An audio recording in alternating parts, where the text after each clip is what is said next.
Hello everyone, it's traditional Thursday from Oche Kitchen and I am Ifoma Mom Badnuju.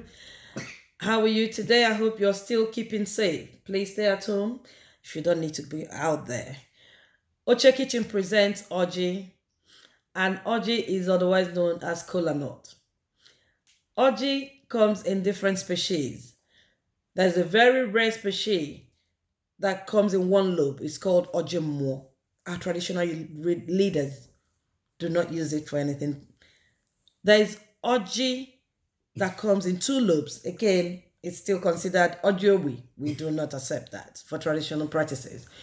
The one that comes in three lobes is called Oji Kinga. Yes, it could be accepted and used. There is one that comes in four lobes. They call it Ojiudo, Ojingozi, that is fully accepted. And do you know that the Igbo traditional market days are, and therefore actually, they are Eke, Orie, Afo, na Nkwo. Who knows? It could be linked to that Oji, Ngozi na Ojiudo. You never know.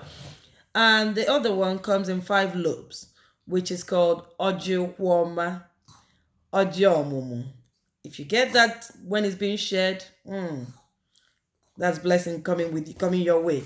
Thank you very much. That's the much I can tell you about Oji. If you want to know more about Oji, please leave a comment, send us a message, and I'll give you the information you will require. Thank you very much and have a blessed Thursday.